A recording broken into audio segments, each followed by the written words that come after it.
धन्यवाद. त्यानंतर रंजनाताई धुळे यांना विनंती करतो, या ठिकाणी आपलं मनोगत आपण व्यक्त करायचं आहे.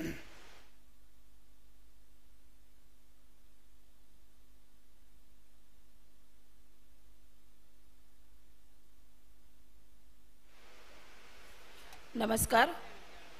सर्वात प्रथम छत्रपती शिवाजी महाराज, डॉक्टर बाबासाहेब आंबेडकर आणि क्रांतीज्योती सावित्रीबाई फुले यांच्या स्मृतिस्त्रीवर अभिवादन करून आज या ठिकाणी 2024ची निवडणूक पार पडली आणि त्या निवडणुकीमध्ये आपल्या सर्व कार्यकर्त्यांसाठी अनपेक्षित निकाल समोर आला आणि तितकाच धक्कादायक निकाल आपले सर्वांचे लाडके नेते सन्माननीय सुधाकरजी घारे साहेब यांच्यासाठीही होता.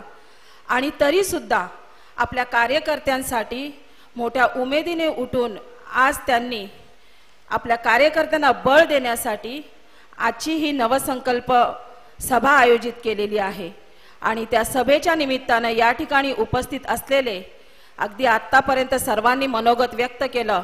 त्या मनोगतात सर्वांनी सांगितलं, जरी निवडणुकीत हरले असतील तरी जनतेच्या मनातील असलेले आमदार सन्माननीय सुधाकर घारे साहेब आणि त्याचबरोबर व्यासपीठावरील सर्व उपस्थित मान्यवर आणि माझ्या महिला सहकारी, पत्रकार बांधव आणि बंधू आणि भगिनींनो, खरं तर सुरुवातीपासूनच आपण पाहिलं असेल सन्माननीय सुधाकरजी घारे साहेब यांच्या समोरचा संघर्ष कधीच संपलेला नव्हता.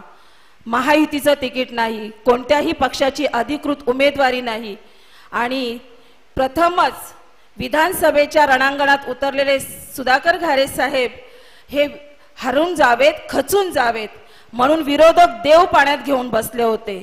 वाचाळ वीरासारखे सोशल मीडियावर बरळत होते. पण तितक्याच ताकदीने, तितक्याच दुप्पट वेगाने आपला हा योद्धा परिस्थितीशी 2 हात करत होता.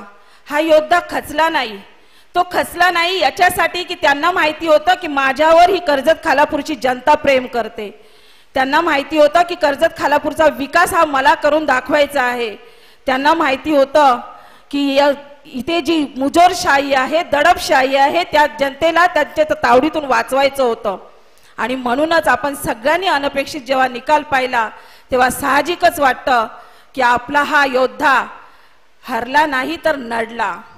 आज या माध्यमातून मला आपल्याला सगळ्यांना सांगावं असं वाटतं की अशी परिस्थिती असताना सुद्धा आज त्यांच्या खंबीर वृत्तीसाठी, धाडशी वृत्तीसाठी, त्याचबरोबर शेवटपर्यंत सर्वांचा आदर करत मोडेन पण वाकणार नाही या मराठी बाण्यासाठी सर्वांकडून एकदा जोरदार टाळ्या होऊन जाऊ देत. खरं तर या निवडणुकीमध्ये आपण सर्वांनीच त्यांना साथ दिली. सगळेजण रस्त्यावर उतरले होते. अगदी युवक असो, महिला भगिनी असो, कार्यकर्ते सर्वजण उतरले होते. प्रत्येकाच्या मनामनात सन्माननीय सुधाकर घारे साहेबांची रिक्षा रिक्षा रिक्षा हेच होतं. पण माहिती नाही काय झालं ते. कोण म्हणतं EVM घोटाळा, कोण आणखीन काही सांगतं. पण माहिती नाही या सगळ्यामध्ये मात्र सुधाकर घारे साहेब पुन्हा जिद्दीने उठलेले आहेत. आपल्याला सगळ्यांनाच माहिती आहे की यश जेव्हा मिळतं ना तेव्हा यशाचे भागीदार सगळेच असतात.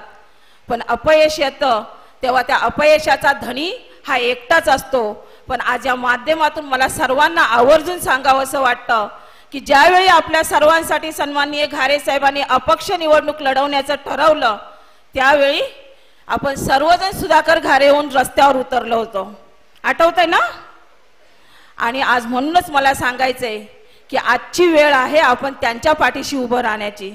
खरं तर त्यांनी आपल्यासाठी काय केलं नाही. 2-2.5 वर्ष नाही 4 वर्ष बघितली तर कोणतंही पद नसताना, कोणती जबाबदारी नसताना आपल्यासारख्या कार्यकर्त्यांना त्यांनी सांभाळलेलं आहे. अगदी कोरोना काळ आठवला तर माझ्या आदिवासी बांधवांचे अन्नदाते ते बनले. ज्यावेळेस पाणी टंचाई होती त्यावेळेस ते तहानलेल्यांची तहान बनले.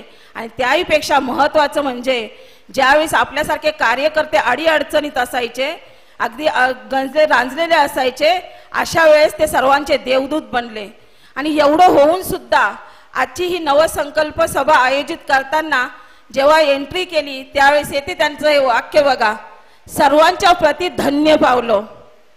याचा अर्थ काय होतोय की तरीही ते कृतज्ञता आपल्या प्रती व्यक्त करतायत. म्हणून येणाऱ्या काळामध्ये मला एवढंच सांगायचं आहे की आपण नेहमीच म्हणतो लाख गेले तरी चालतील, पण लाखांचा पोशिंदा मात्र वाचला पाहिजे. घारे साहेबांना मला एवढंच सांगायचंय की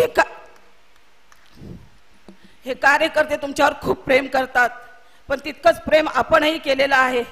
येणाऱ्या काळामध्ये आपल्याला या सर्वांचा पोशिंदा बनून राहायचंय आणि हा पोशिंदा बनत असताना आपल्याला जो निर्णय घ्यावा असा वाटेल त्यासाठी आम्ही सर्वजण आपल्या पाठीशी राहू असा विश्वास या ठिकाणी मी व्यक्त करते आणि रजा घेते. धन्यवाद. जय हिंद, जय महाराष्ट्र. धन्यवाद रंजनाताई. यानंतर मी अंकितजी साखरे यांना विनंती करतो, आपण आपलं मनोगत या ठिकाणी व्यक्त करायचं आहे.